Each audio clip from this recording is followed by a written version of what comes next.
Sir, we are live. Okay, yeah. Hello, and greetings to all of you participants who have logged in to this webinar today. Welcome to the 33rd webinar of Anekdhara. Today's webinar, the theme of today's webinar is India's water crisis, issues and ways forward. It is commonly believed, and there are some disputes, that Mark Twain once said, "Whiskey is for drinking." Welcome to the 33rd webinar of Anekdhara. Today's webinar, the theme of today's webinar is India's water crisis. Sorry. So it is commonly believed that Mark Twain once said, "Whiskey is for drinking and water is for fighting over." Water is for fighting over. I don't think there can be a more expressive statement about how water becomes the lifeblood of humanity. For us, in our habitat, India, we share only a mere 4% of the world's water resources, while having the world's largest population, close to 18% of the world's share. And to that, we add a 15% of the livestock. We Indians are already in a zone of which is water stressed. This fact has been recognized by various reports. Our own Niti Aayog's report of 2023 on water neutrality states that there will be a steep fall by around 40% of freshwater availability by 2030, and that a global crisis, water crisis, is in the making, which is compounded due to the growing population.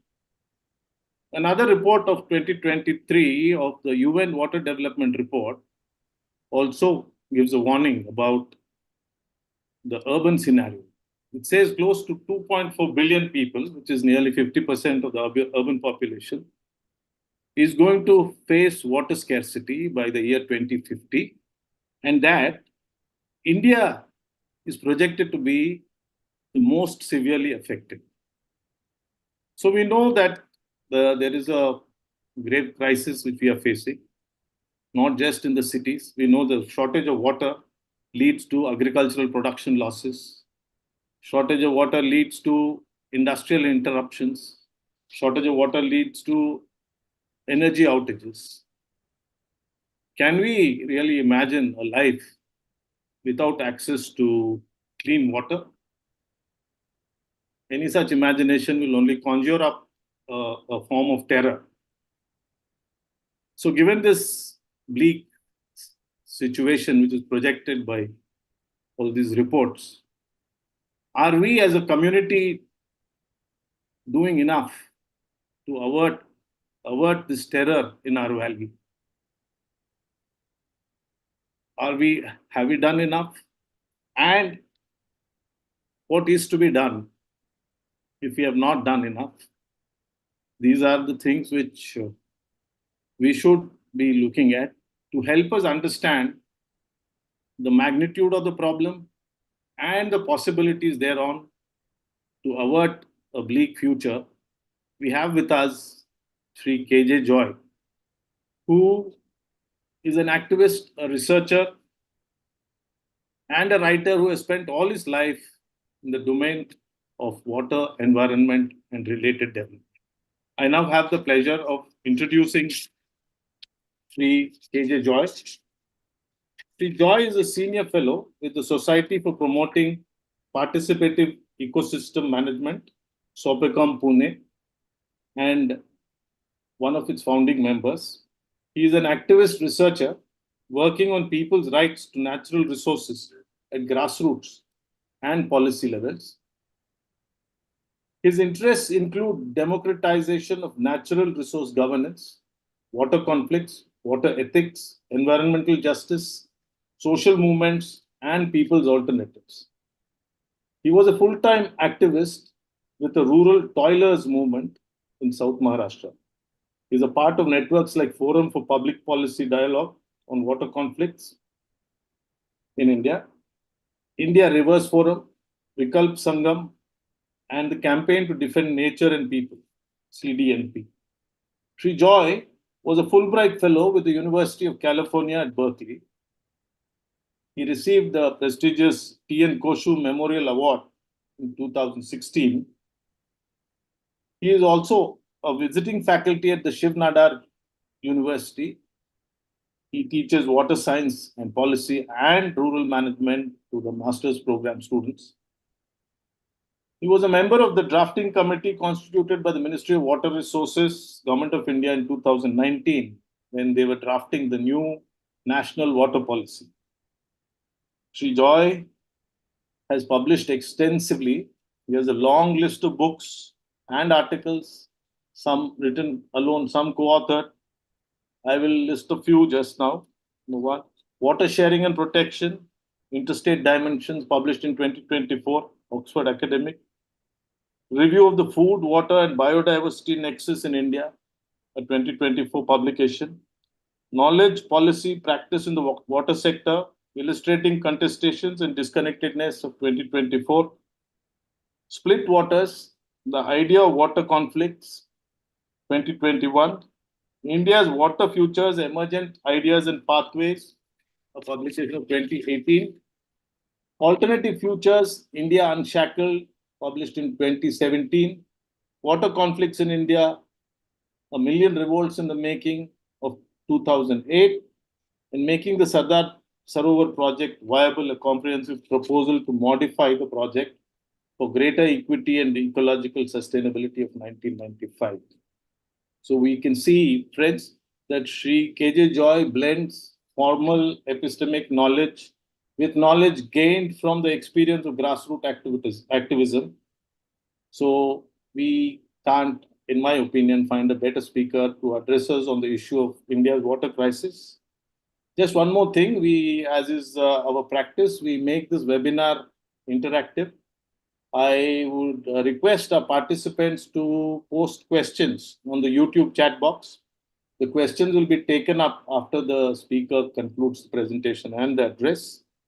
So that's about it. Please introduce yourself and put the question on the YouTube chat box. I now invite Shri K.J. Joy to speak on the topic, India's water crisis, issues and ways forward. Over to you, sir. Thanks a lot, Madhu, and your whole team.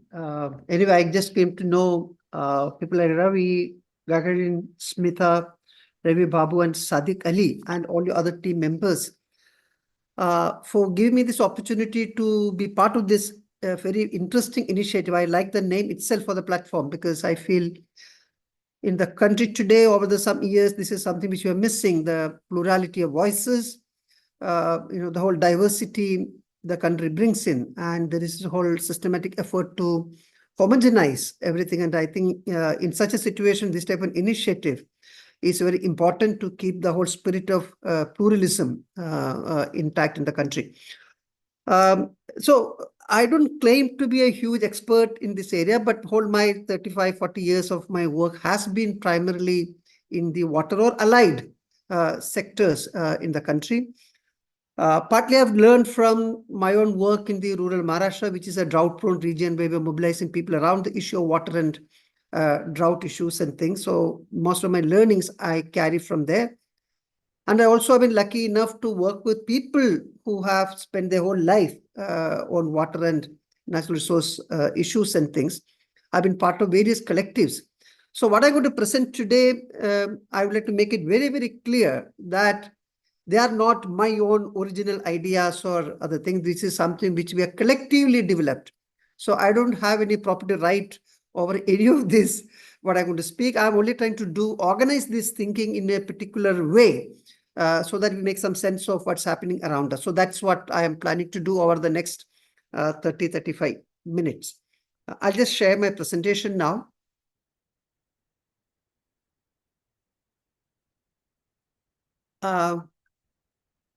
Is this visible now? Madhu? Yes. Yeah, okay. So I mean, the tentative title basically it is a placeholder to talk anything about water, India's water crisis or crisis, issues and ways forward. That's how I tried to title this session today. And I've organized it around four broad areas. One is first ask, I mean, in fact, actually Madhu started talking about it. How when we talk about water crisis and things, I think the whole discussion we begin with how much water do we have and how do we use it today? Where do we stand? I mean, that should be able to provide us some context to start discussing. Second, when we talk about the end of the 20th century and the beginning of the 21st century, what's the type of changing context in which you are going to place water? Because this context is important to both understand the crisis, the issues, and also what are we going to suggest as possible ways ahead. Then we'll get into what are the critical issues. Of course, there are many more. I'm just to pick and choose a few of them because of want of time.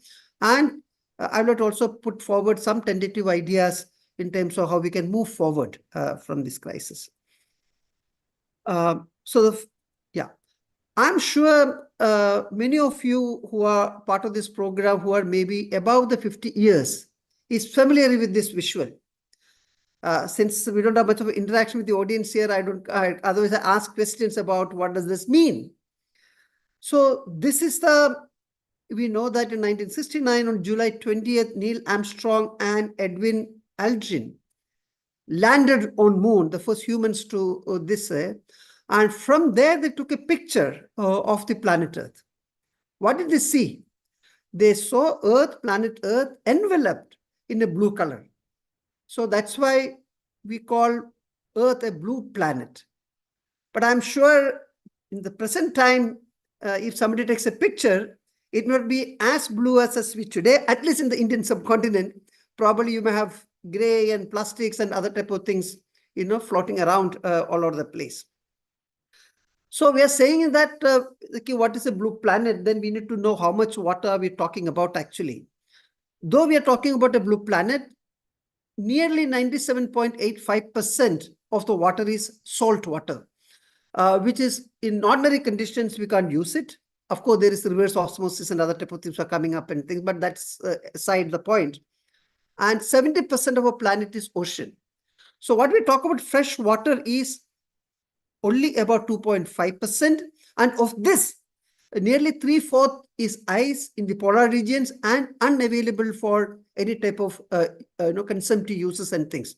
So what we're talking about, though, we are talking about a blue planet and enveloped in water all over the place.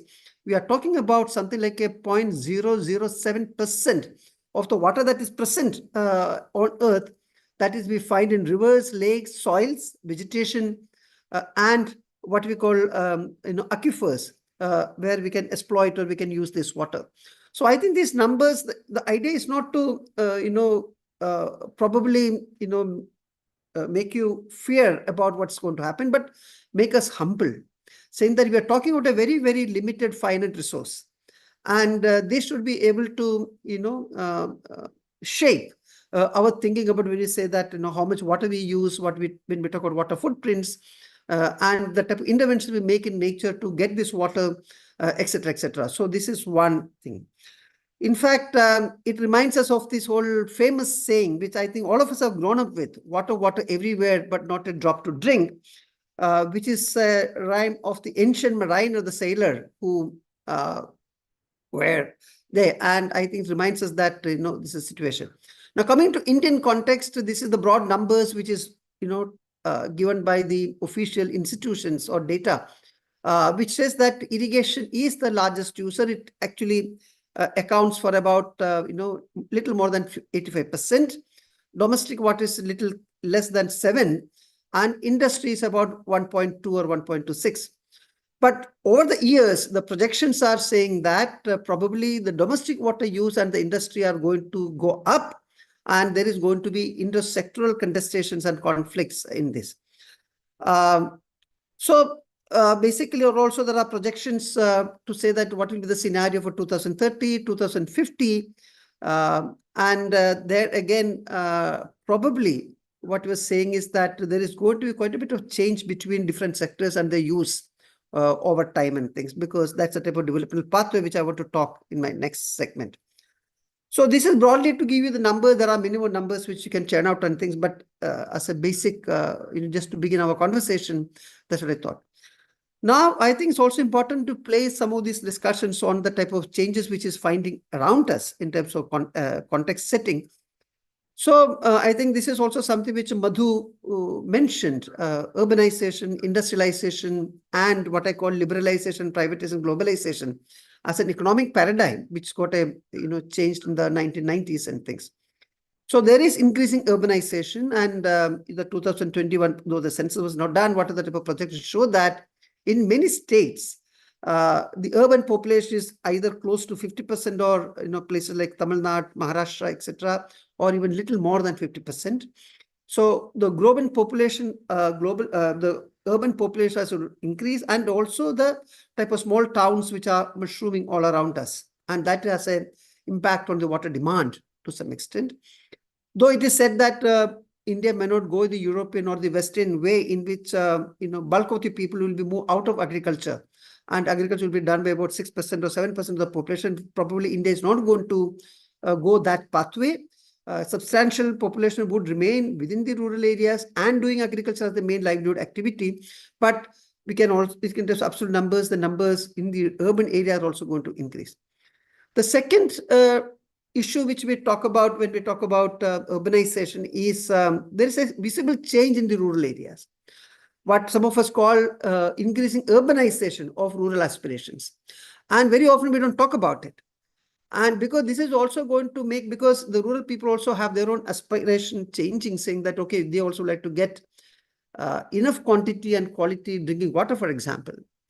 And also one of the reasons why the migrations are also taking place. Of course, there are other migrations where people are pushed out because they can't eke out a living there. But there are also reasons like better facilities, education, and various other type of things are also pushing people out or to the urban areas, because that's the places where they can meet their increasing aspirations and things. Second, as a country, we have been always preoccupied with higher growth rates. We generally don't talk about well-being, better well-being or better quality of life, etc., etc. But it is the whole question of 8% growth rate or 10% growth rate. And the route which is available or which is being pursued as a political economy choice is industrialization. Industrialization and the type of infrastructure in which is taking place all over the place. That's an important this. And also nowadays we talk about the $5 trillion economy by 2024, and after that I think it's much higher than that. But seldom we talk about the type of price we are going to pay in terms of the impact on natural resources, the nature, and especially on water resources and things. And in this, around 1990, we brought in this whole economic reforms, which is called the LPG regime, that is liberalization, privatization, globalization. And if you look at any of the policies which have come out after the 1990, and I've been following what's happening in the water sector, most of these policies have an imprint of this type of economic reforms which has been there.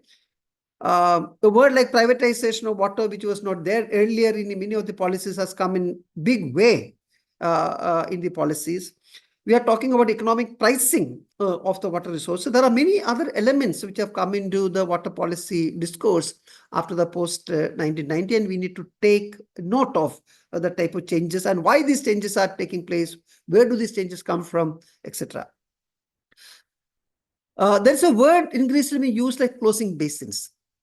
Now, closing basins essentially means that in the case of many rivers, especially peninsular rivers in the South Indian context, which is only fed by rainfall and not by, let's say, ice melt or glacial melt, etc., as in the case of Himalayan systems and things. Whether this is, I'm putting up a picture of the basin map of the Krishna Basin, and it joins the Bay of Bengal. And many years, the river does not meet the sea. Similar the case with Kaveri, for example. That is mainly because the entire freshwater flow is allocated for consumptive uses. There is nothing much we are left for the river. And many of these years, though we say that the river's function or river's innate ability to meet the sea is compromised, and because almost all the flows which we have have been used or allocated for human and otherwise consumptive uses and things. So this is all, we need to deal with this whole emerging scenario of many of the rivers in India as the closed or the closing basins. Then in the global discourse, we also find, sustainable development goals. This is a type of broader framework today for government or the state or the non-state actors all over the world, which is this one. So that which is something like a shared blueprint for peace and prosperity for people and the planet now and into the future. That's the type of broad slogan which is there. And SDG 6 deals very specifically to water, which talks about 6 elements of that. Unlike the MDG, that is the Millennium Development Goals, it doesn't just talk about only access to safe water or sanitation. It has got whole talk about, it also talks about integrated water resource management, water quality issues, water efficiency, and also how do we protect water-related ecosystems and things, whether it is lakes, rivers, forests, all that. Also which is much more comprehensive. But unfortunately, many of the engagement has been still only with safe drinking water and sanitation issues, but the other dimensions do not seem to be getting into the discourse or into the practice in this. Of course, water is also related to many other SDGs, because especially poverty and various other type of things also is important to take note. The final point I want to make is about climate change, which is, all of us know that there's no debate about it in the sense of whether it is real or not. Maybe 10 years back, there was a debate saying that, whether climate change is really happening or not. But I think almost all models and data and our own experiences show that this. So, for example, the IPCC report also shows that freshwater resources are vulnerable and likely to be strongly impacted by climate change, with wide-ranging consequences for human societies and ecosystems. In fact, the models also talk about, the Indian subcontinent is going to be particularly impacted by the climate change things. There is actually a very secular trend. All the models predict, and also we experience that there's been an increase in the temperatures, especially the maximum temperatures increase. And this has got various implications. One is that it impacts the hydrological cycle. Second, there are higher proportions of the rainfall getting evaporated or evapotranspired. Because of this, the water demand is going to go up, especially for agriculture. Even to produce the same amount of food or same type of agriculture produced, probably we need to use more and more water because of the temperatures have gone up and things. So it's very important to take note of it. We also talk about extreme rainfall events, which we all think. So the message is that we must prepare for a future that entails harsher droughts in terms of both length as well as the duration of dry spells and intensive floods. Just take a small look at the Himalayas, because that's also an important thing. And Himalayas are going to be, because Himalayas also supply fresh water, and there are other ecosystem functions which it does. And so one is, we talk about the whole decrease in the glacier area, and there are studies to show that. And also what we call this, growth and likely outbursts of glacial lakes, which is also related to climate change. It's called GLOF. And I think this year itself, we had this whole tragedy which took place in Sikkim, where nearly 102 people are missing. It's called GLOF, that is glacial lake outburst floods, which took place because of the South Lonak lake burst recently and things.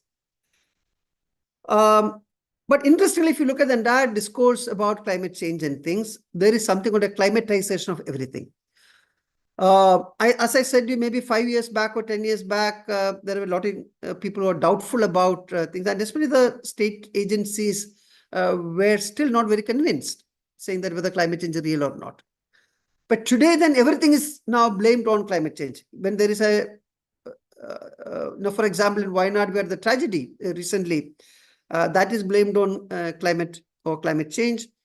There are some floods somewhere that's also blamed on climate change and things. So there is a tendency to naturalize whole climate discourse, and we never problematize human interventions or the political economy choices we make, the developmental pathway which you have chosen, which is also equally important when we talk about climate hazards or climate related issues and things. So this is something which we need to critique about how this because that also then absorbs the responsibility of the state to take measures and things. Because once you blame everything on climate change and they say, oh, we just can't do anything because so much of 200 millimeter rainfall took place in 2 hours and things. So then what can we do? We saw the same argument being put forward during the 2018 floods, which devastated Kerala to some extent. So the message is that we need to take into account both climate and anthropogenic factors when we talk about climate change and things. Only then probably we can find some ways forward. The other important thing we need to realize that we are living in an uncertain world. I think climate change brings very clearly to us saying that this whole question of uncertainty is important to build into our thinking. And also in hydrology, we have this concept called stationarity. Stationarity means that natural systems fluctuate within an unchanging envelope of variability. Even if they change, it is within a small range of possibilities, both in terms of rainfall and stream flow. And that's why we design, when we say that 75% dependable rainfall and the flows. So when we design structures like dams or hydropower projects, and then we assume certain type of assured flow which you can get. Now, climate change has shown that this type of assuredness we can never be sure. It is changing quite radically. So climate projections make it clear that assumption of stationarity, because we have used to saying that, oh, in a particular area we get average rainfall is, let's say, 600 millimeter, or another place we say that it is 1000 millimeter and type of a thing. This type of a thing now probably is being challenged because the rainfall becomes so uncertain, so variable today. So this is something which we need to, this also need to build up new knowledge about how climate change is going to play out and things. So it's also saying that we have incomplete and partial knowledge. And this also should be able to,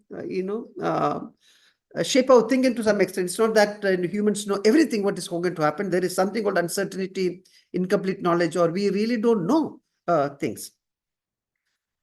So in this, I think I just want to end this session, section with this discussion on Anthropocene, which is being discussed, especially in the context of climate change, which we are seeing today. So we are saying that climate change is nothing new. Climate change has taken place even earlier. Whole lot of species which are there maybe thousands of years back, we don't find today. Many surface flows or rivers have become today underground, or what we call Paleolithic channels today. And it is said, for example, a river like Saraswati, for example, is gone underground. Now, these changes have taken place because of the processes within the nature itself, as a natural processes. And there the human agency or humans were not the main change maker. But today we are living in a geological epoch in which human being has become an agent of planetary changes. And I think that's the biggest message we are getting from climate change. And that is also become humans more responsible, more sensitive when we intervene in nature and to see what is going to and things. So this is another important message I think climate change brings in. So this comes with several endangering consequences for the survival of the humans and the non-human species. So how we are going to intervene in the rest of nature is an important thing the humans need to, because human actions do definitely impact and make changes in the planetary or the natural processes today.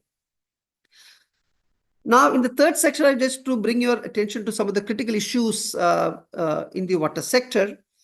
Now, this is something which I think Madhu had also mentioned to some extent, to quoting from the 2023, but I'm using the water composite, composite water management index, which is the first time an agency brought out in India in 2018 by Niti Aayog.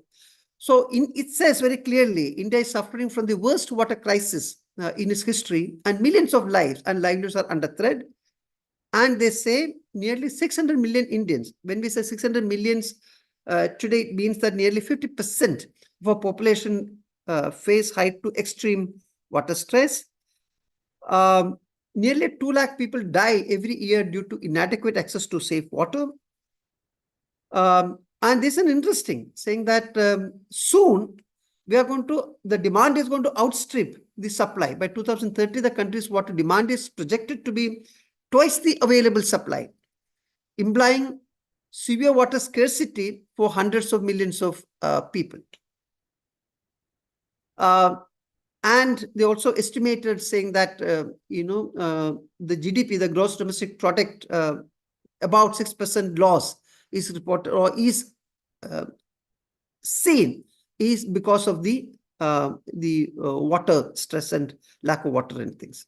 So this is one thing that, so probably we are going to have in the future this. And also there is a discussion saying that, I think probably I skipped that slide earlier just to time, when you talk about India's water availability and present use and things. The per capita water availability is around 800 or 850 around 2015, which will go further down in many places. And there are global studies like FOCAMARK and other type of people who say that unless a person gets nearly 1600 to 1700 cubic meter of water in a year, probably the person cannot have a decent, good life and things. And if it dips below 1000, then probably the person have to migrate out. You can't even meet your livelihood needs and things. So in many parts of India, I mean, we talk about average, okay, there are places where the situation will be even worse than this, and maybe places where you will get more water than this. But there will be many places, nearly a large number of people who may have to, may not be able to meet even that 1000 cubic meter of water, the way as business as usual if we go ahead and things. The other important things that we are still persisting with the large dam-based strategy in terms of making water available. The picture which you can see is one of the most controversial projects in the country. That's the Sardar Sarovar project. And the canal they are dug. It's like a Narmada flowing through such a massive high-level canal. This means we all know that in India, of the nearly 70 to 80 million people who have been displaced because of the developmental projects, dams have been the highest displacer. It's not only displacement, it also submerges huge tracts of land, especially forests. So it has got its own ecosystem impacts, it fragments rivers to a great extent. And that agriculture, which develops, is mostly monoculture or single crop centered, water intensive crops, and also highly chemicalized and pesticide driven, broadly what you call the whole green revolution type of agriculture. There is growing inequity around it. In fact, Professor Vaidyanathan and others have done studies saying that in major and medium irrigation service areas, or which you call command areas, water seems to get concentrated in the larger holdings as compared to the smaller or the medium holdings and things. So there's a inbuilt inequity in many of these things. And we also find that, nowadays, water security gets equated with what we call water storage in the large and the medium irrigation project. In fact, there is a book by Briscoe and Malik, which came out in, Briscoe was, by the way, the consultant economist, I think, with World Bank. In 2006, they brought out a book called India's Water Economy, Bracing for a Turbulent Future, in which they seem to saying that how much water you have stored actually shows the economic development and things. Now, for example, they say countries like US and Australia, which is supposed to be much more developed countries, they have something like 5,000 cubic meter of water stored in dams and other things. In middle income countries like China, for example, it has got 2,500 cubic meter. And developing countries, or like India, for example, India's case, it is only about 200 cubic meters. We all know that water storage not only behind dams, water store can be aquifers is a big storage, even soils. In fact, the largest storage of water is in soils, which we call the green water, which I will have to come back in the last segment of my presentation thing. So this whole tendency, and this gives you a strategy of building more and more dams and things. So this is actually a mindset what you call the hydraulic mission, which got developed as a distinct approach to water resource development in Europe by the end of the 19th century, and which had a full flowering in the 20th century, which actually combines three things. One is that it combines scientism and approach to life and worldview and things. No, science and knowledge can solve everything. Ideology of the domination of nature, that humans can dominate the rest of nature, and all technology to do it. So the combination of these three has brought out this distinct approach, which is broadly called the hydraulic mission. In fact, we all know that the way the states have developed, both in terms of the evolving of state as well as statecraft, and especially in Oriental societies, water has played a very crucial role. That's what Marx has said when you talk about the Asiatic mode of production. Water is an important thing to do. I mean, India also, princes and kings and all, what the important they have done is basically building tanks, canals, and other type of things you can see. So it's been a part of the whole craft of state building to some extent. But this is also a complete departure from the approach and worldview of the traditional water systems. And in India, actually, we have quite a bit. You take any state, you find a whole lot of traditional water systems, water harvesting systems. It's all been this one. And this has been complete departure from this hydraulic mission approach. And Mole et al. Say that the defining feature of the 20th century has been this hydraulic mission. So the large dams, canals, hydropower projects, evacuation lines, it's all part of this whole hydraulic mission and things. And interestingly, though the Western countries where this particular approach to water resource development took root or got developed, they have given up this. They are going into much more nature-friendly, nature-based solutions to find their water questions. But India is still going strong on this. And Rohan D'Souza, who is a historian in the context of water and things, he talked this whole change in this approach called the colonial hydrology, and which we are still pursuing with. I would say that this whole debate or this whole thing about interlinking of rivers, which is now the main imagination of our political as well as the bureaucrats, is part of this hydraulic mission mode. I really don't want to go into the details of interlinking of rivers. In case any questions later, we can take it for discussion. But this is mostly, we are talking about the Himalayan component and the peninsular component, nearly about 30 links we are talking about. Some are implemented, some are being thought about, some are still in paper, etc., etc. But this whole imagination of the interlinking of rivers, saying that certain rivers have got surplus water and certain rivers got deficit, so you transfer the surface, from the surplus basins to deficit basins. This is all actually part of the hydraulic mission approach. The third issue is on to say that, okay, we have built so many huge dams, whether it is major dams, medium dams, and type of thing, created so much of irrigation potential created. IPC means irrigation potential created, and IPU means irrigation potential utilized. We find there's a growing gap which is taking place. In fact, people have paid price for it. They have got themselves displaced. A lot of submergence have taken place. There have been huge capital costs have been incurred in all these things to provide water to people. We find that the red line shows the irrigation potential utilized, and the blue line shows the irrigation potential created. And we find that nearly from about, let's say, from the fifth plan onwards, or fifth to sixth plan onwards, we find that the gap has been growing. And presently, Niti Aayog puts it as the nearly 24 million hectare is the gap today. So, and there are various reasons for it. One is that, for example, there are canal distribution systems have not built. People in the upper part of the service area takes much more water than they're entitled to. System is in a much degraded system. And also there are huge transfers which are taking place from the irrigation to non-irrigation uses and things. So, but this is one of the things which we need to look at very critically and see how do you bridge this gap. The groundwater story of India is quite well known. 1960s onwards, we have incentivized people to go for groundwater irrigation, whether it is tube wells, bore wells, and things. And today the situation is that in many places, the depth of exploitation has gone to 200 meters, 300 meters, and things, and it's getting highly contaminated with heavy metals or fluoride and other type of things. And huge investments have been made. To that, there is no regulatory systems, though some of the states have got groundwater acts and things, because groundwater still operates under private property regime, so there is not too much of a regulation and things. And though in India today most of needs are being met through groundwater, so it's a very precious resource which we need to regulate and protect and things, and we need to think about that as a serious crisis. Another important crisis, I think, is a very important thing which we need to get the business right, is the whole question of increasing water pollution. You look at any river systems today, This is a picture of a river in Kerala called the Chalia River, which flows close to Calicut city. It is completely dead river because of some industrial effluents being dumped into things.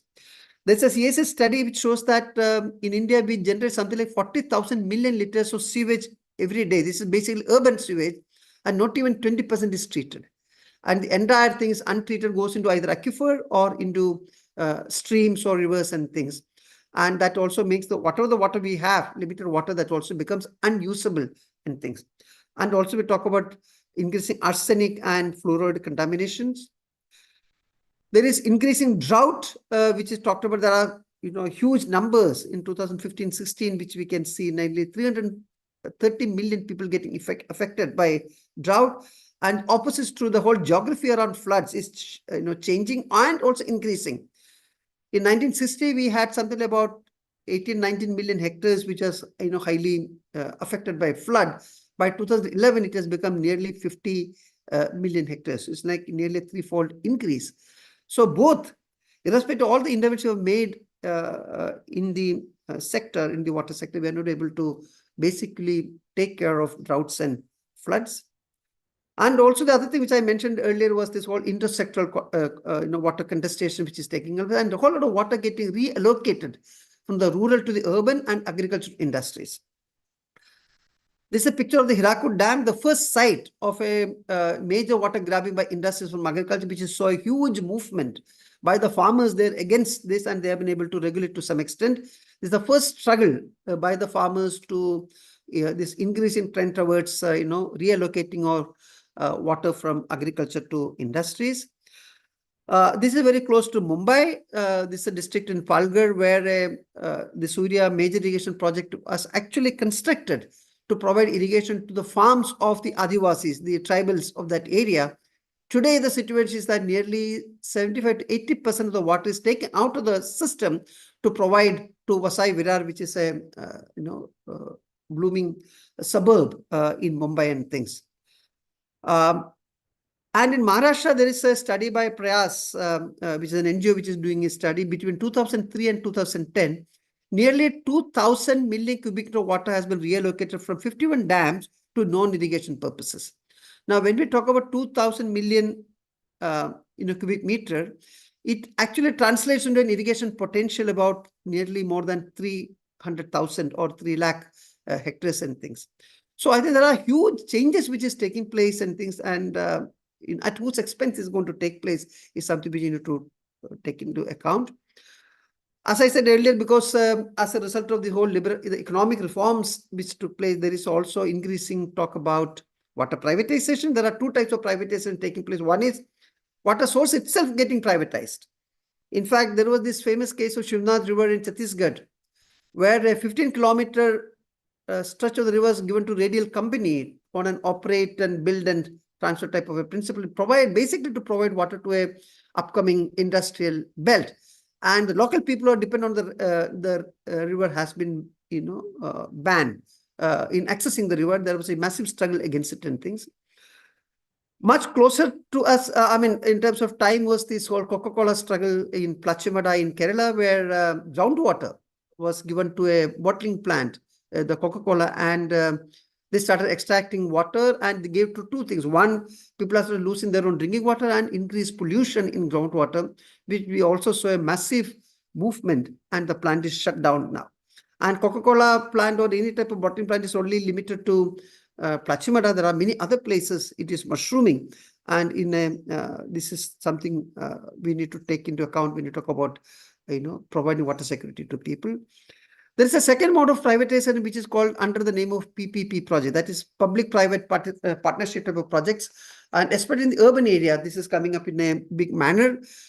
This is the case of Khandwa, which has been proposed in Madhya Pradesh. It's a small town, which had a very interesting system already there, which was able to provide water to all the people there. That is getting dismantled and put. And one of the main rationale for bringing in PPP type of projects is that it will bring in capital into the sector. And various studies have shown that this capital has nearly not flown. And in the case of Khandwa, nearly 85% or close to 90% of the capital investment comes from different governmental agencies.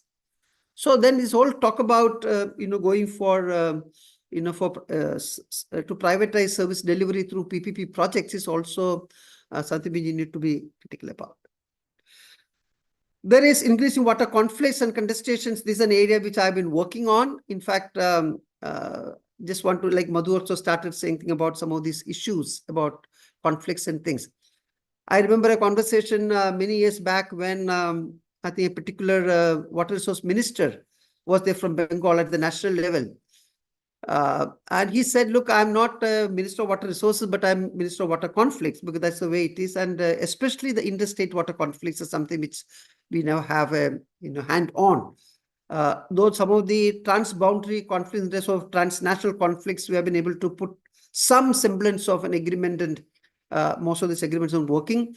But the same thing cannot be told about the states or interstate conflict within the country. And there are many other conflicts also unfolding. There are, in fact, this book talked about a typology of conflicts and various examples and things, right from very micro scale, at a village scale, between communities, where caste becomes an important conflicting area, to other very transboundary scales and things. Now, the latest thing which is coming, that we are all looking for quick fix solutions to water. I mean, this is something which I would like to tell everybody here, then, that there are no quick solutions. Water is a wicked problem. It's not this one. We need to have an iterative process and things much more complex as we think.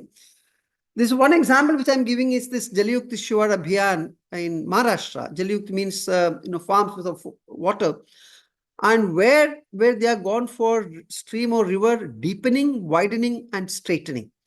Now I now heard, because rivers flow, it is their own. I mean, it's an innate thing for rivers to flow the way they want. It's not, they don't flow like a channel or a what you call channeling today in terms of things. This is something which have been done.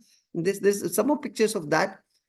So this is what we are doing to our rivers today under the name of drought proofing or finding water security or other type of the huge earth moving machinery under the streams. This is a river called Manjara in Latur. Latur became very famous because of the drought, and a water train had to go from Miraj and Sangli to provide drinking water to this place. And this is what we are doing to this, all under the name of finding quick fix solutions to issues and things. So this is also leading to my last, this one's called climate change and maladaptation, because it's an increasing area of concern today. Under the name of adapting or adaptation to climate change, we are getting into a whole lot of things, and in the long run, they have got the opposite impact and things. So many of the interventions promoted under the name of adaptation to climate change are actually maladaptation.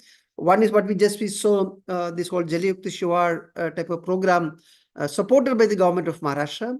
Or there is another program called farm ponds. Nowadays, the farm ponds are actually, there are a lot of subsidy involved. People are incentivized to take it, and you build a huge farm ponds, and then you dig bore wells and other type of thing, bring the underground water to the surface and put it in this huge farm ponds and go for water intensive crop. There are studies to show that nearly 25 to 30% of this water gets evaporated out and things. So there's a forthcoming publication on this, which is trying to problematize this whole issue. Of course, there is also issues related to our policies, laws, and institutions, an area, what we call a governance deficiency, which is driving all these issues and things. Now we'll come to my last part of the presentation. Oh, I'll just try to rush it. Madhu, is okay if I take about 5-6 minutes more? Perfectly okay, sir. We are well on time. Take your time, please. Yeah, thanks. So this is basically what I call elements of an alternative framework.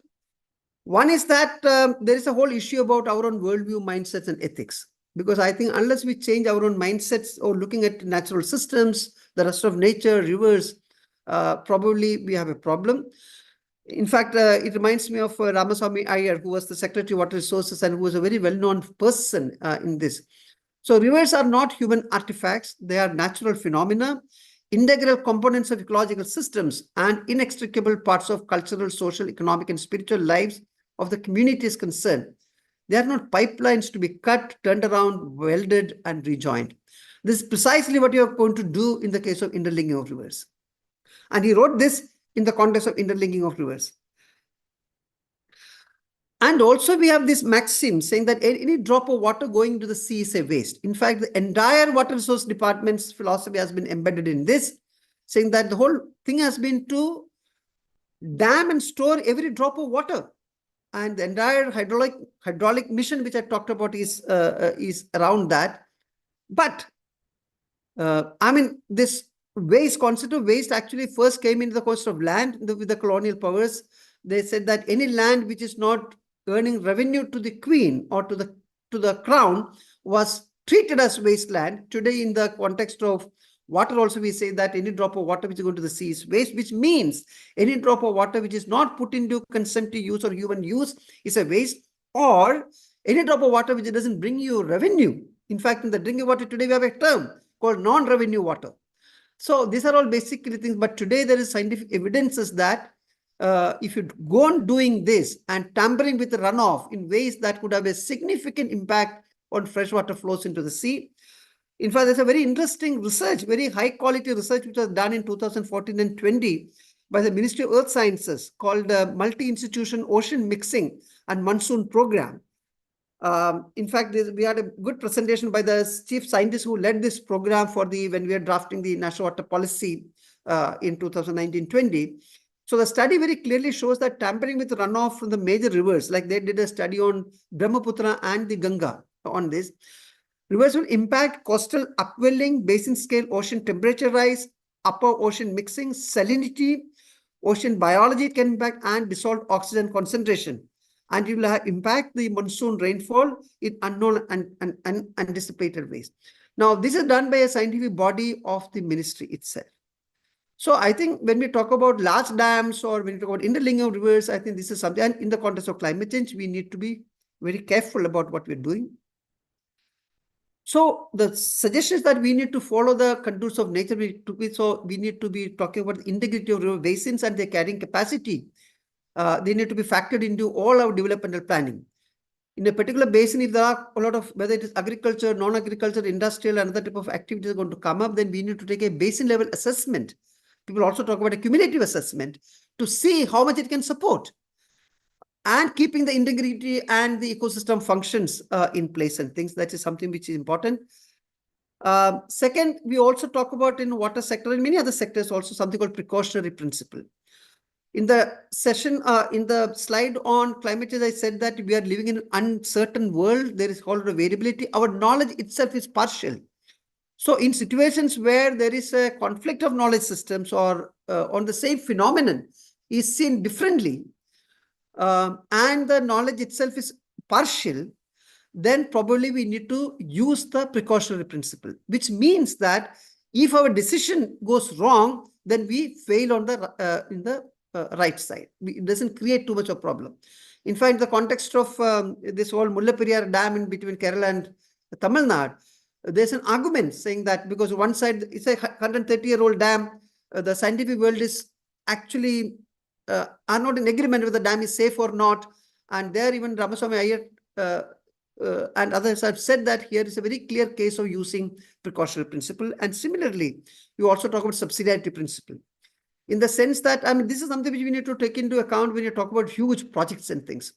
If in a particular local situation, whether it is a village or a micro watershed, if the water needs can be met by harvesting the water which is available there, then we should not ask for, demand for, bring water from a scale above. So only in case the people's genuine needs cannot be met through water balance assessments and things, then we can maybe demand for a water from the higher scale and things. Environmental flows has become very important. The rivers have a right to flow. And today in the Western countries, this is an important principle when you're doing basin planning and things, that they do keep a certain amount of flow according to seasons to flow. Here in the Indian context, it has been maximum extraction, minimum flow. And I think we need to reverse this to minimum extraction, maximum flow.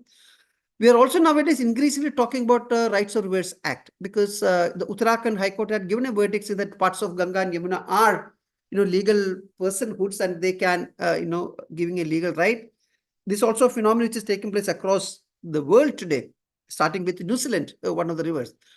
So whether we can provide a comprehensive legal protection for rivers, including the right to flow, right to meander, right to flood, and right to meet the sea.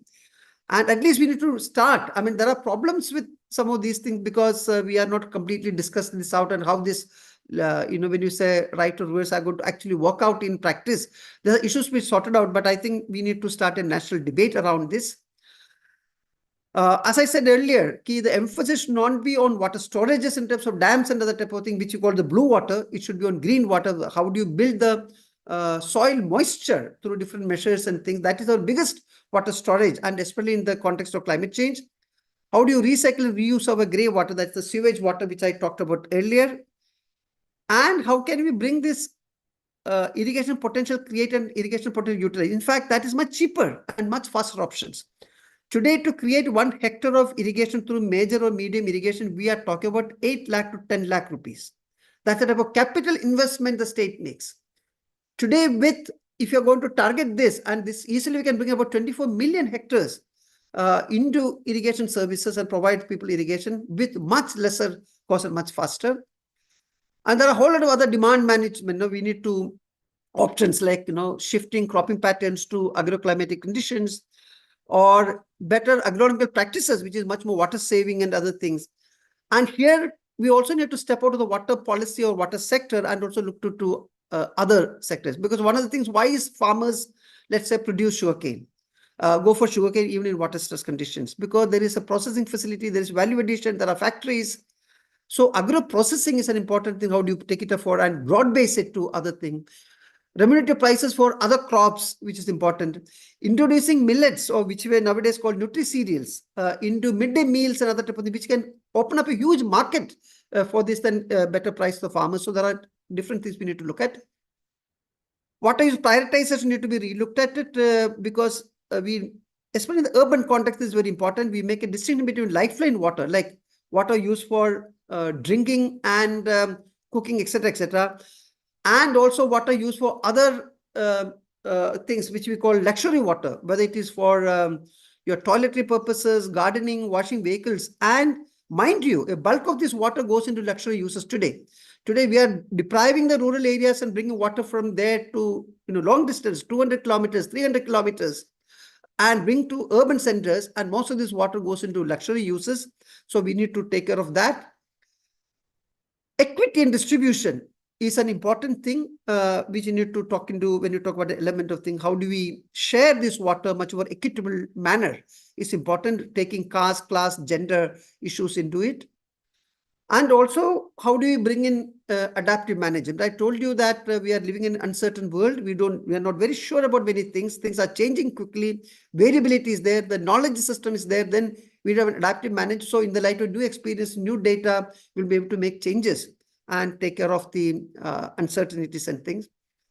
And finally, I would also say that how do we democratize the water sector?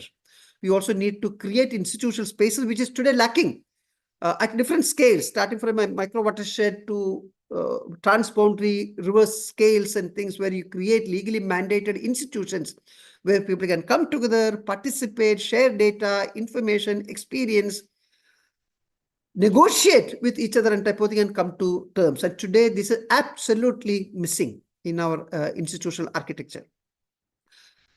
The final segment is basically I'm talking about there are certain new winds of change which is taking. There have been some new initiatives in terms of policy, legal, and institutional initiatives starting from the 2012-13. I've just listed them out. The last one is this whole effort to draft a new national water policy, which took place from 2020-21. And all these efforts have been led by my friend and earlier Planning Commission member, Dr. Mihir Shah. Unfortunately, and whatever I told about these elements of a different paradigm, actually most of these things are embedded in all these documents you can find. They are there. But unfortunately, none of this become a legal instrument. The National Water Policy, nearly 14-15 of us spent nearly 2 years to draft it. It's a very different than the earlier policies and things. But the ministry has not even put it on the website for a public discussion. So these are issues to talk about. There are also very positive experiences. I just quoted here 3, because with which I am been associated with to some extent, either as a researcher or as an activist, which is part of that.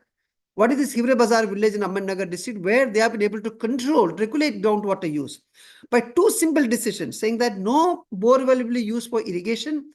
Second, there will not be any sugarcane crops, and a crop planning according to water availability. This village we are talking about, nearly the average rainfall is only 350 millimeter.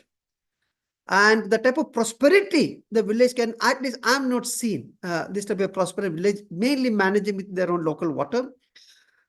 The second example is in Nasik district, which we have been associated with, where we have been able to restructure a medium irrigation project through forming water users associations, where they also actually went for co-management with the local water, the rainfall, and the water they're getting from the irrigation project.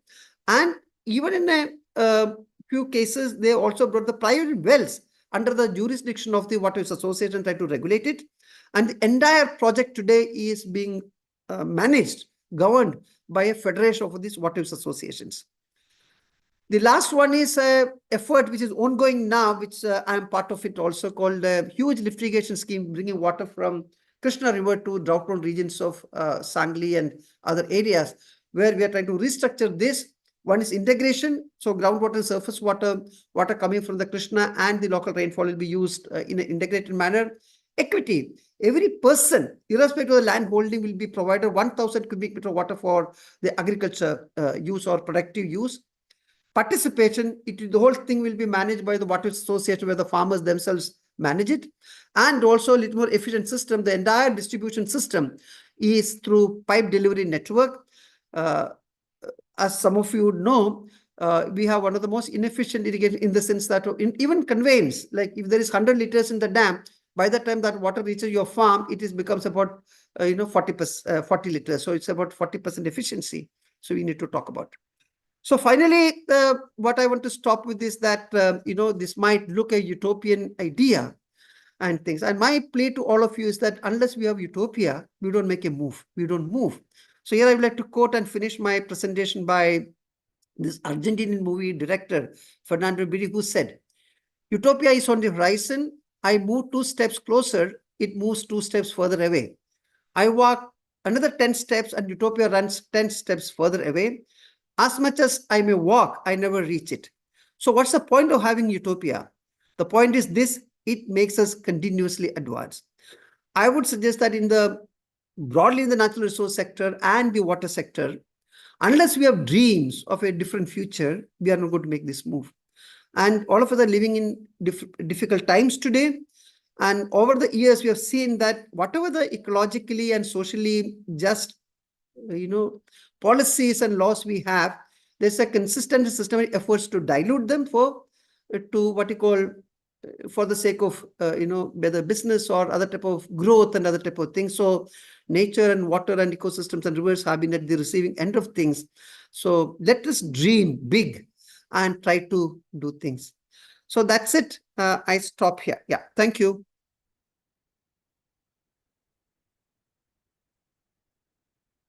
Yeah, Madhu, should I stop sharing? Yeah. Thank you. Okay. Yes. Sorry, I overstepped the time. No, sir, it was perfect. Thank you so much, sir, Yeah. for a very, very comprehensive. I know India's water crisis or global water crisis is such a thing that to nicely encapsulate it in the form of this address and the presentation, you covered a lot of ground about how putting the climate change in perspective, what are the supply side issues as they exist today, telling us about how 2 lakh people are dying every day for want of clean water, how 600 million people in India alone are starved of water, and how the demand is going to double by 2030, and how it is likely to lead to a loss of 6% in the GDP and so many other, and how some ill-informed, ill-advised measures are queering the pitch for India's water situation. And also, you ended up very nicely with a slew of measures, which included the retaining the integrity of river systems, about focus on green water, about equity, and about ensuring environmental flows. And finally, which is what every right-thinking human being should have, our dream of reaching a utopia, so that humanity progresses and together. So it was a very, very enlightening presentation, sir. Yeah. And sure enough, there have been a lot of compliments on the YouTube chat, and some of them are already posted here, and they find it very informative. And there are a lot of questions, and I will take them one by one. Yeah. We will cover as much where it is possible. We can try and group them. Yeah. So the first R is that about what you had already touched climate change. So, what role does climate change play in increasing water shortages in India, particularly in urban areas like Chennai and Bangalore? And yeah, the why is then there's an similarly there's George Chirapurattu who has said that why is climate change being based? Why are the causal factors of human activity not being blamed enough? What are the economic interests preventing this? Yeah. So this, so the and related issues relating to climate change. Should I start one or two Yeah, yeah, yeah. responses? So George is absolutely right when he says that that's what I'm also trying to say, that the human intervention, so what I call the political economy intervention choices we make are not problematized enough. That's why I said there is a whole tendency towards naturalization of climate change, and the politics is taken out of it and things, and everything is blamed today on that. Now, for example, look at the Wayanad crisis or Wayanad issue, the very tragic thing which took place.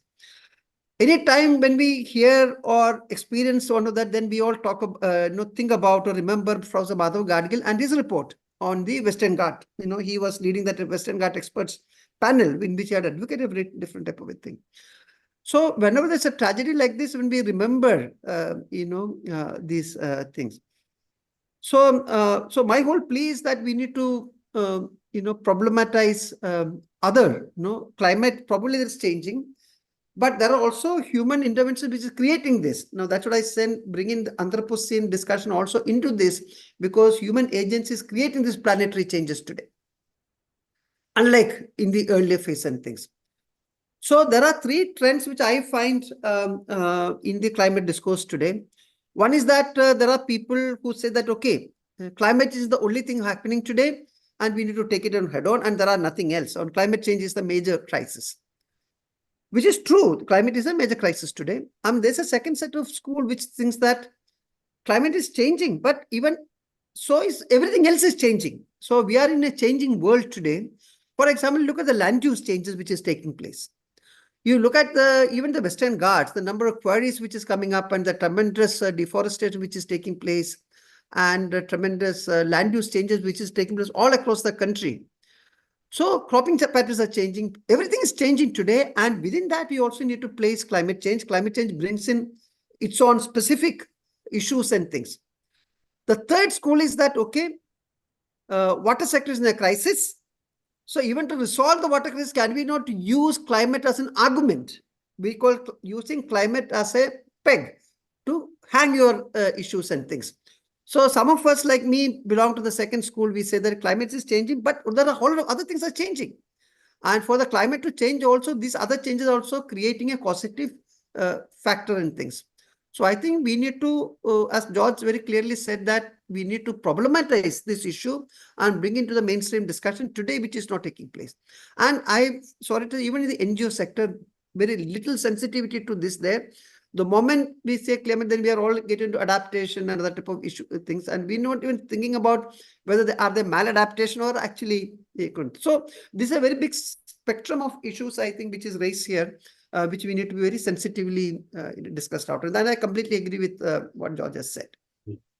And the other issues about water availability and things is also, I said, in terms of temperature rise, there is all the models predict saying that there is a maximum temperature rising in India. Okay, there is no question about it. But when it comes to rainfall predictions, the models are do not agree. There are certain models which say that maybe in the short run, there may be an increase in rainfall in certain areas. And so there is no secular trend which we find. But what is very clear is that this whole question of variability and extreme events. So there is no doubt about it and things. So even the Himalayan thing, probably in the short run, there may be much larger flows because of the melting of the glaciers. But in the long run, then there's a problem. So I think the issue is that how do we then live with the shortages and sometimes even flood and type of thing? How do you create systems in this? So how do you absorb some of these issues through your other measures in a decentralized manner, improving soil moisture or what you call aquifer storages to some extent? So how do you look at water recharge measures, etc. And I think one of the things we talk about is only we talk about the biophysical and other type of aspect. There is a whole lot of institutional rules to be formulated. On what basis are going to, even if there's a shortage and if climate change is going to really lead to water shortages or stress, then how are you going to share this available water? Do we have a proper prioritization of this water? Do we talk about equitable and fairer sharing of this water? That's why I said that equity need to be very strictly built into whatever we do. Only then probably we can take care of some of these issues and things. And also, I think we need to ask these larger questions. Urbanization means what? Today we are talking about, for example, some years back we are talking about Cape Town saying that it's ran out of water. Today we are talking about Bangalore, it is running out of water, and we are going for the Bangalore fifth stage or Kaveri fifth stage to bring water hundreds of kilometers from there. Have we looked at what is our rainfall, how much can be used, how much can be reused and recycled, etc., etc. So these are also issues. I think cities need to be told that you need to exhaust all your other local options and only then you can demand water from outside. So unless some of these, now for example, Chennai, I'm told, I don't know really, once they keep, for example, the roof water harvesting has been made compulsory part of the building rules and things, it seems it has improved the water situation there. So unless there are policy incentivization to people to go for more conserve, and also look at the whole efficiency factor. Most of our water today in the domestic use goes into flushing the toilet. So can we not spend some money into R&D work and see that we can be much efficient systems? And not only this, for example, the industrial water use, most of the water goes into thermal power. And our thermal power, the water consumption is the highest in terms of the per megawatt power you produce. So can we not have better efficient technology even if you have to produce thermal power and things? So there are various options that we need to talk about many of these things if you need to face these issues. Yeah. Is there any other issues or yeah?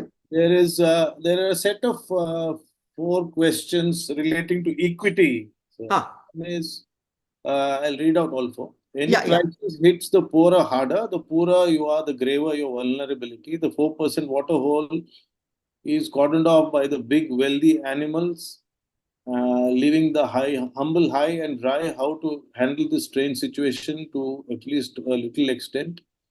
Related question: India's poor is brutally bracketed as untouchable and touchable, and the untouchable is untouchable even to Mother Ganga, forcing them to fend on filthy water, that too walking long distances. What policy interventions have you suggested, sir, to give them water?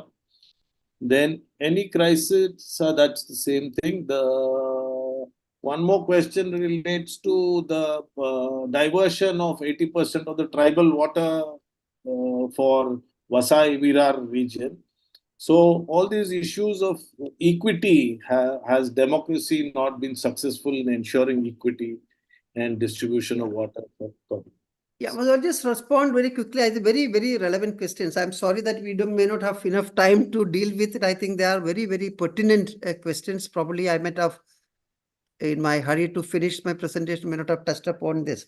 I think Abhishek, who has said about the whole issue of India's poor and the whole question of touchable and untouchable. I think that's a fantastic issue. Fantastic in the sense that it's very important to the water sector. We never bring in caste and water, touchability and untouchability to water. I'd like to bring all your attention to Baba Sahib Ambedkar's, the first political action, the mass political action he did was the opening of the Chowdar Talab near Mumbai in the Konkan region to the people. In fact, that was one of the first satyagraha he did about this. And he clearly says, the issue is not that if the untouchables drink or the erstwhile untouchables, the Dalits drink that water, they are going to, improve their health or other type of thing. The issues of human right. Why are they denied even to touch this water? So I think caste and water is very intricately related in India, and we need to talk about that very explicitly. The issue is that today in any of the rural areas, you see, caste still plays out. In many places in Maharashtra, I've seen that in the rural areas, there are different water sources for the, what you call the untouchable, the erstwhile untouchable or the non-untouchable caste and type of thing. And there have been movement.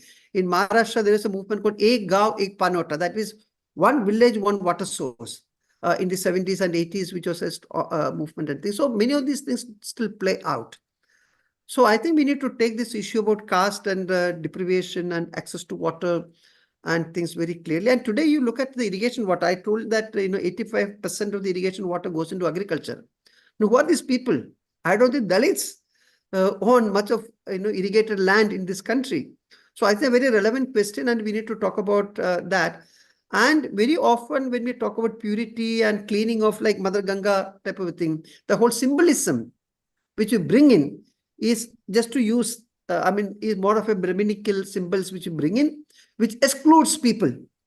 Now, for example, we know that Dalits or Muslims who are involved in certain type of livelihood activity, they say that they're bracketed and they pollute the water, and they've been banned to carry out and things. So I think we need to take a very sensitive stand and things to look at how patriarchy, caste, ethnicity all play out in terms of getting access to water. So water is not just a techno-managerial issue. It's a highly contested political issue, and I think we need to take this on. And many of us very often shy away from this. So I'm thankful to Abhishek for raising this issue.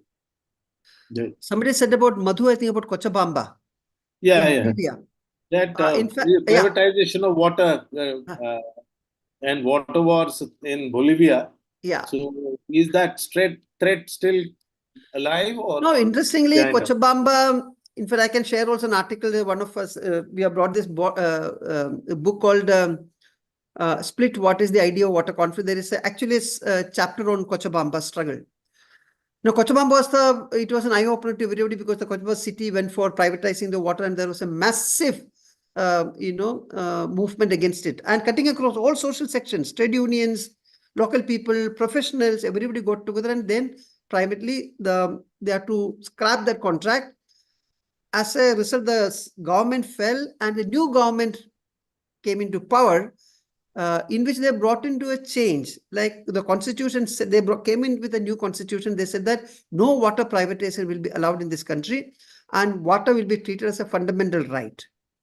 Now, so far the story is good, and all of us know only about that story. But that struggle is still continuing, because the imagine of the state to provide water to everybody is through huge infrastructure projects. In fact, Cochabamba is a place where there are a lot of community-led water systems there, and they have been all consistently, systematically destroyed in the name of this large infrastructure which has been built. So there is a move today against the government saying that we need to protect, and what you call that, this is an infrastructure which we have built with our own hands. This is our water systems, and we don't want the very modernist and centralized type of water systems like what you talk about water grids in India today. Even to meet dispersed needs like drinking water, we are talking about, Telangana government has that scheme, I forget the name, where water grids being talked about even to provide, or even the Jal Jeevan mission today, the way it is being operated. You find pipelines being, plastic pipes being put in all the villages, huge truckloads. But the question is that whether the pipes will have water and things. So I think Cochabamba, we know only the half the story. There's a struggle continuing, saying the statist intervention, which is also as bad as what is the privatization which is taking place and things. So that's a very interesting article which I can share with anybody who wants to have that. Yeah. Then there is the questions from Mr. Ajit Sheshadri. Says that urban aquifers have dried out. Most subsoil with good biodiversity assets is similar to sponge, capital SPONGE. The sponge being most moist is resilient, avoids tremor effects on surface. Development dried up needs water.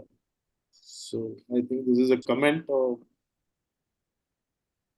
That is true. There is no debate about it. And so I think we need to make it nowadays people talk about urban watershed development or how do you create recharge? I mean, Madhu, there are other issues also. Now, for example, the entire issue of paving today. Now, whatever the rainfall today takes place in an urban landscape, where does it end up? It finally ends up in drains, because we are paving the entire spectrum of area, whether it is any housing societies, roads. There is no space today left for water to percolate. So unless we look at some of these policy type of thing, can we not have much nature-friendly interventions to do this so that water can actually recharge the aquifers? It also creates less floods then in the and things. So that is one. Second, I think we also need to bring in this specific policy about how do you harvest. For example, rooftop water harvesting is, or other type of options of harvesting this water which is taking place in this. And I think that should be able to reach. I think Bangalore, there have been some efforts to doing it. We know an organization called Biome, which is doing a lot of work in terms of how do you recharge the wells and other things through aquifers and things. So I think it's an important point the person has made, and we need to make a conscious effort to do that. Yeah. Then Mr. Suresh Kulkarni says the use of these. India is the only country where terms IPC and IPU are used since decades. In fact, these terms are creating misunderstanding amongst professionals and policymakers. The use of these terms should be scrapped, and terms like area equipped for irrigation and actual irrigated area as proposed by FAO need to be adopted. This is by Dr. Suresh Kulkarni from Pune. Yeah. Suresh Kulkarni is a good friend of mine. I know him for a long time. So I mean, there is no. I mean, we also do work together. He was in the Maharashtra Water Regulatory Authority and things, so we know quite well. So Sureshji, so it's not the question of I have a debate about what you're saying, but I think my only submission is that when we talk about irrigation portal created and utilized and things, we also talk about in the whole question of what is the irrigable command, and within that irrigable command, what is the non-command area and type of thing. But my only point here to raise is that we can change the nomenclature, but the fact remains that, and we have examined some of the projects, irrigation projects, even at the end of the year, quite a bit of water remains underutilized, and this one. And second thing, there is quite a bit of unregulated use. Now, for example, Sureshji very well knows, because he is in the mainstream irrigation, actually, that, we have something called a design cropping pattern. When you design a particular irrigation project, we say that, okay, maybe at the most 5 to 7% will be the perennials like sugarcane or other type of crops. And the bulk of the area should be under, seasonal crops, whether it is kharif or rabi or other things. But you look at any of the irrigation commands today, mostly it is nearly 60-70% is covered by perennials. And that's one of the reasons why tail-enders don't get access to water. People who are in the tail end of the projects don't get access to water and things. It's called the tail-ender deprivation. So I think the substantive point which I'm trying to make is that unless you have some regulation in terms of this. Now in India today, or even in Maharashtra, if you are forming the Waters Association, then there is a agreement between the department and the Waters Association that in a year you are going to get so much of water, and you have to meet your demands within that thing. And they have a cropping choice. So either we need to really promote, strengthen, make them capable, the Waters Association, so that they manage this well. And because there are good cases where the Water Association have been able to manage the water well, and irrigation has been increased to a great extent and things. So my point is that instead of going for new potential created and type of a thing, probably whatever they created, can we not more efficiently, sustainably, and what you call equitably distribute that water, then think about going for supply augmentation. That was the major point. There is a question from Nagmani Rao. Drought and resultant employment scarcity create the need for increasing migration to cities and a huge addition to the informal sector employment that is highly exploitative. What kind of policy measures would need to be focused upon for water availability and use, so that the compulsion to migrate can be stemmed to some extent?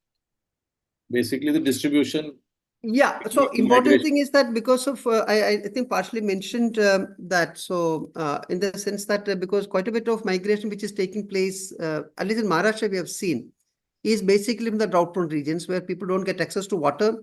So more than the land, it is the water which is the major constraint to meet the livelihood needs.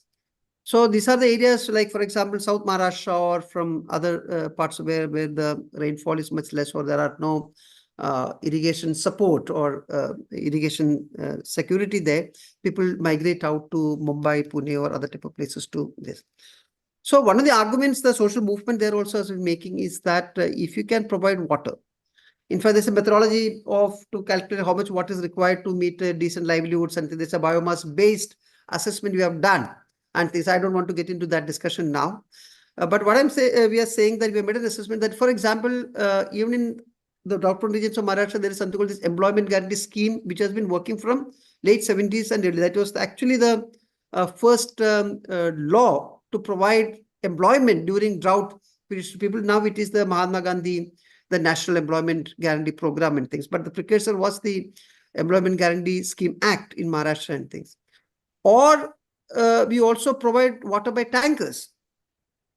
We set up cattle camps during drought because there is no water and no fodder. So we have tried to estimate in many places saying that how much is the state spending on these things.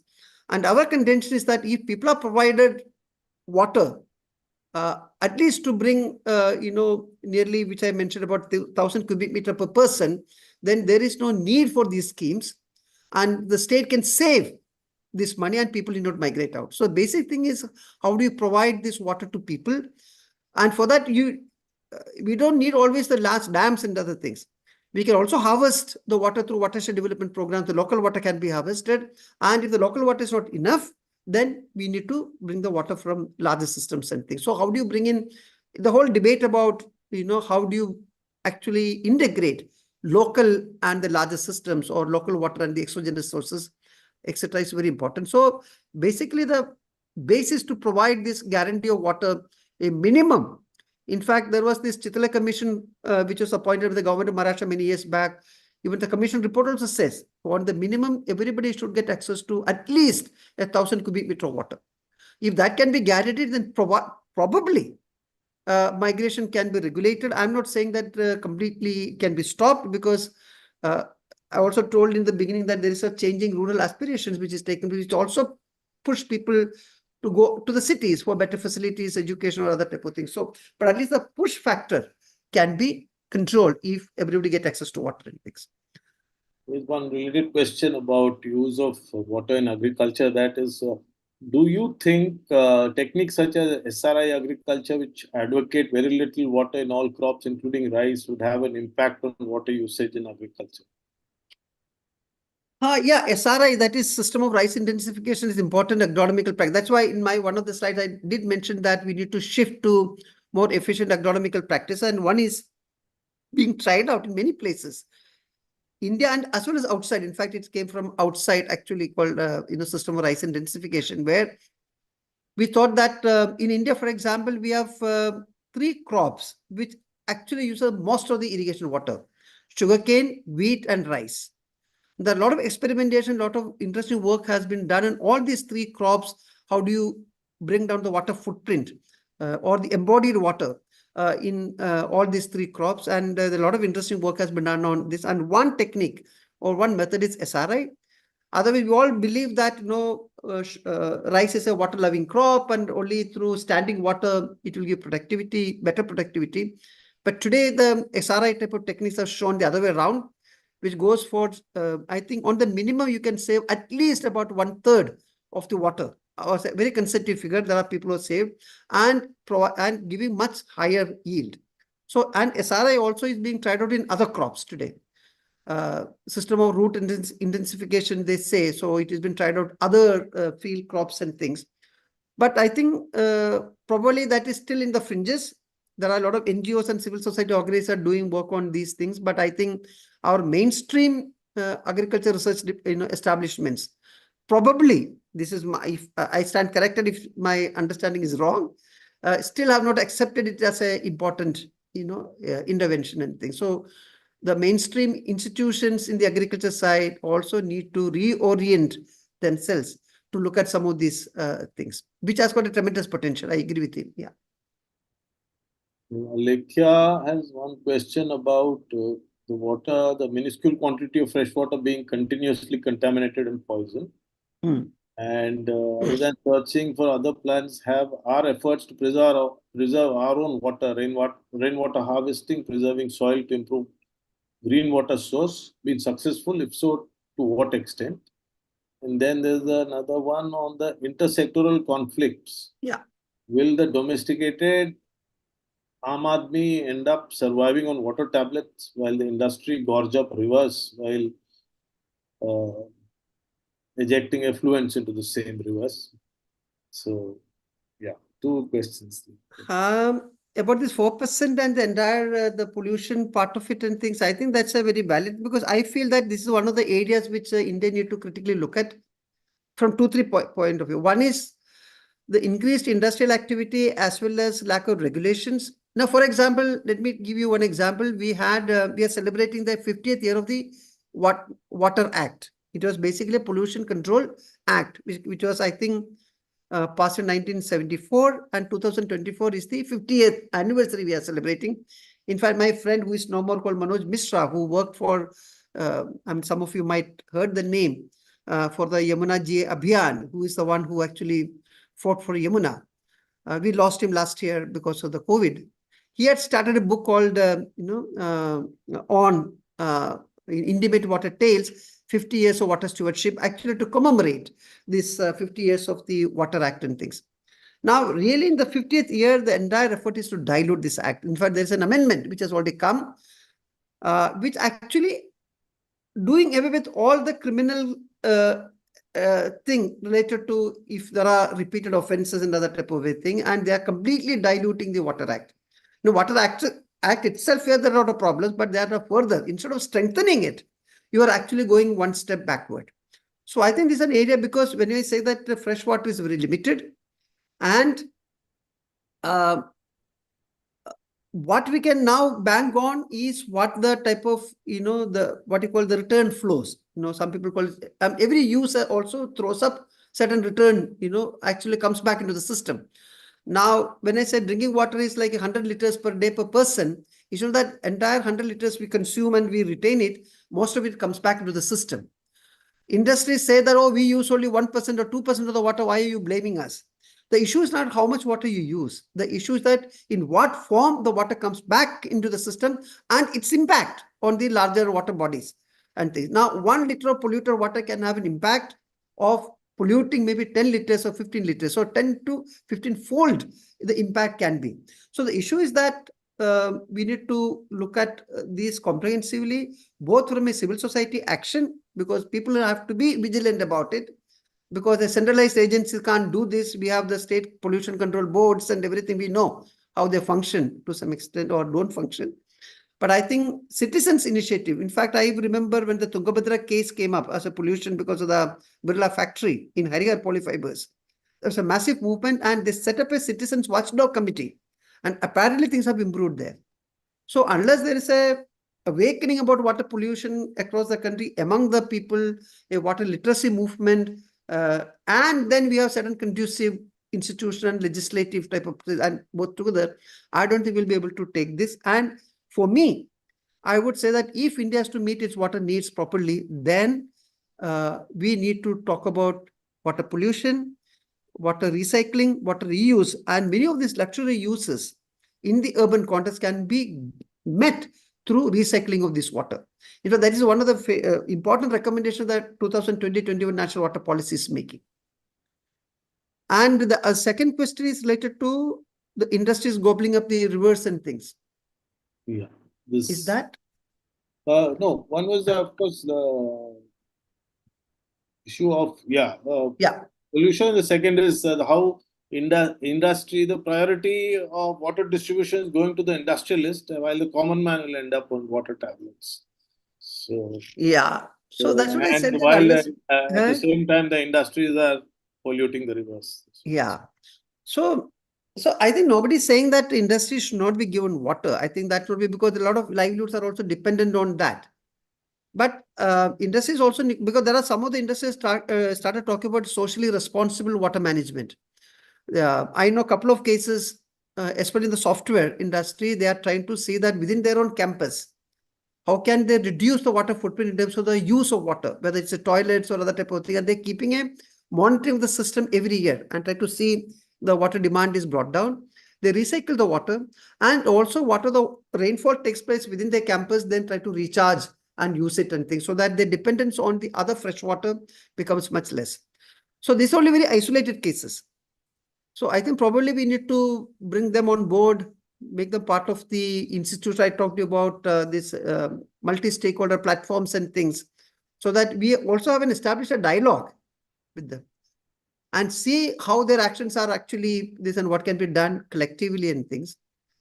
And also in terms of prioritization, what I'm saying that unless the basic needs of everybody is met, whether it is drinking water, cooking, etc., water for livelihood, and for the ecosystem needs, what you call environmental flow, etc., no water can be given for commercial use and this. I think probably something which we need to very firm about that. And there is Dr. Rajan Duda. His question is, do you think the government should bring in artificial intelligence to solving the water crisis issue? So, I think there is quite a bit of increase in talk about AI in the water sector, but I don't know whether I'll be the right person to answer that question. But there are a lot of digitalization which is taking place in the water sector. There is also people developing what you call decision support systems used on data and other type of thing. We ourselves are doing something called to empower the water users associations. How digitalization can help to take decisions in terms of who is using how much water, how the demand is coming up, etc., etc. So I think AI has a role to play. I don't think it is this. But the problem is that whether that will be in the hands of the people or it will be used for something else. That's the whole problem about any of this digitalization which is taking place, or AI or artificial intelligence, etc., is that how do we then bring in people's control over many of these new innovations or new technologies, tools which we are bringing in things. Because otherwise a lot of things are being used by people for data collection today, data analysis, feeding that into for decision support systems and things. But very often we forget the people at this. So how do you bring in that responsibility is one thing, then data protection, data privacy, security, these are also big issues. Otherwise, even data itself is become a commercial tool today to make surplus and profit and things. So if you can take care of that, then probably AI has a role to play, machine learning, etc., etc. Yeah. The last two questions, I think we had enough. So one is Anuradha, she says that we have to dream, but one question is, how do we sensitize the nation and flag the criticality of this impending crisis? Criticality of the impending crisis, the water crisis, or the demand increasing and the supply getting narrower. I know there is no, I would call a quick solution for that. It's a long struggle going to be to bring this into the popular consciousness of people, saying that there is an impending crisis. So I think where we are working at much lower scales, like a village scale or a grass watershed scale or a micro watershed scale and things, how do you bring in more scientific data into the people? Today, that data is missing. Today, how do you set up more monitoring stations, for example? In Maharashtra, I've seen that even the data collection by even how much the rainfall taking place. Maybe one block, which will have about 80 to 100 villages, will have one measuring station as a rain gauge somewhere. So I think we need to strengthen, and this can be done through participatory processes. Even schools can be brought into this. There are, high schools with the science teachers available, students will be interested in. So how do you bring in this from this, much more intense data collection, data analysis? So both in terms of quality of data, reliability, and the people getting access to data. I think that is one of the beginning point. I think if you have to bring this sensitization and this, how do you, this data, like for example, if you had a literacy movement in the 80s and 90s, which was very important. So I think it's the second phase of the literacy movement called a resource literacy. Try to understand what is the resource we have, how much water, and how this water can be used in a better manner. I think this type of a thing, if students can be involved in that and become, and Gram Panchayat, the Panchayati Raj institutions and things should become part of this thing. Today, there's no discussion about these things there. It's more of an administrative setup than getting into natural resource governance systems being developed at the village level. So I think probably collecting better data, putting the data for before the people, discussing it out. I remember in Kerala, maybe 10 years back, we had this people's planning campaign in Kerala where village wise they used to conduct meetings. I mean, ward wise, in a village is actually divided into many wards. So these are ward sabhas to discuss about what type of projects to be taken up, about how to solve the water problems. And these are all data driven exercises. So how can we bring these participative forms of data collection, analysis, putting it to the people, discussing it? So then people realize, okay, how much water is this? Now, for example, groundwater. Today, if I'm a farmer, I have a bore well, which is about, let's say, 150 feet. The neighboring farmer takes a well for about 200 feet and my water disappears. This is a common experience. But still, we keep on doing it. So unless bring this type of thing that groundwater is a common pool resource, you are sharing the same aquifer. So then probably that can probably change to some behavioral changes. So this is what I'm saying, that some type of a water resource literacy is an important thing to bring into this. Of course, other regulatory systems are also important. Yeah. So the last question is by Mr. Ravi Babu. He says that the government has large plans for inland water transport. Yeah. With all these complexities in the water crisis and the demand and supply. How does In fact, inland water actually, transport fit in, and what should we look out for? see, so there is this thing created today and, promoting inland waterways in the country. There's a particular agency. There is also policy supporting it and things. Now, this inland waterways they're talking about is very different in terms of scale and the massiveness of the whole project than what the people are used to.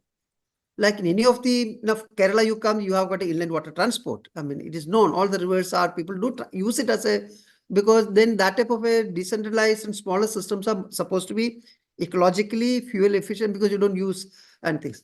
But today what the government is talking about is a very different magnitude.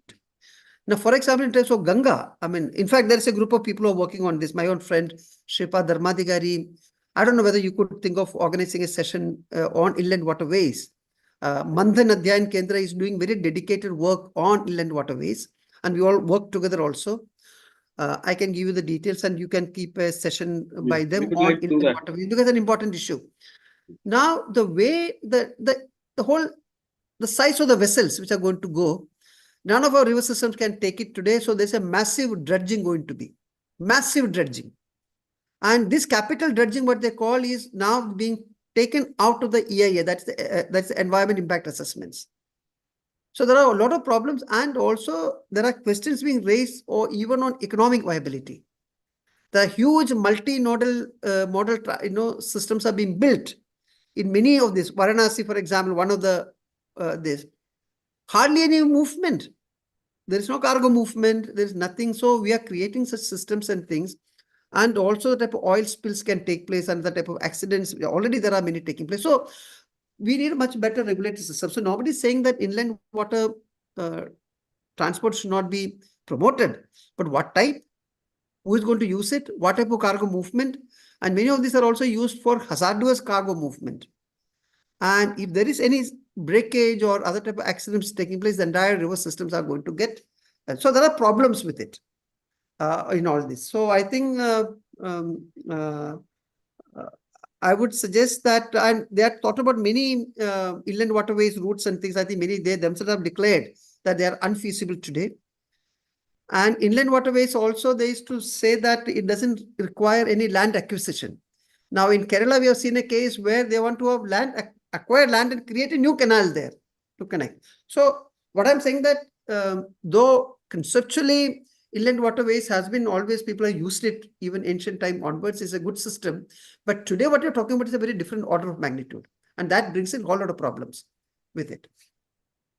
So we have some literature on that. We can share it, or we can organize a session by Shripad and his colleague called Avli Verma. These two will be able to take a session on inland waterways. Yeah. Some of our participants would like to have access to your presentation.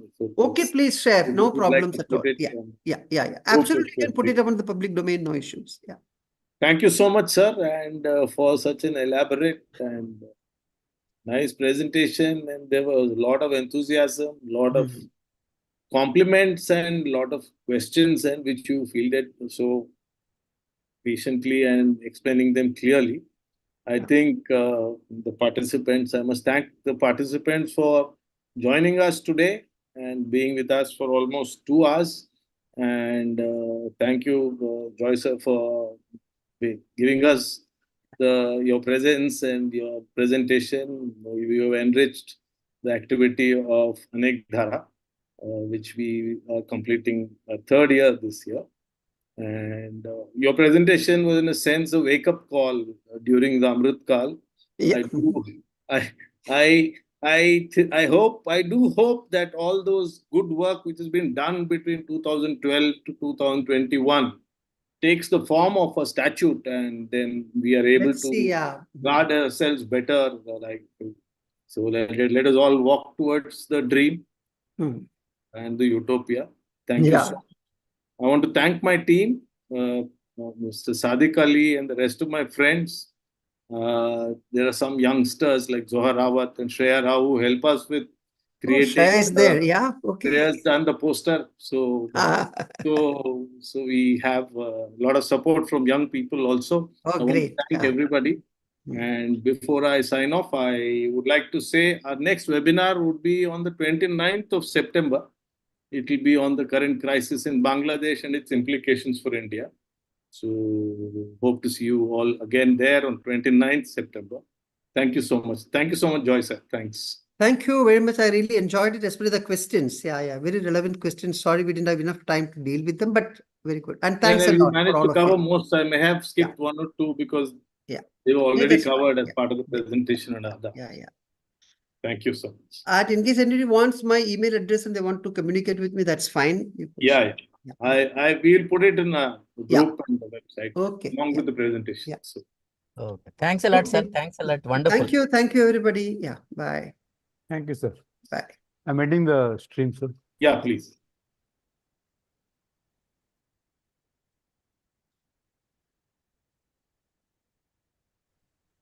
Well done, Madhu. Oh, Yeah. good. Yeah, Madhu, very Very well good. done. Very good. Very No nice. more competition.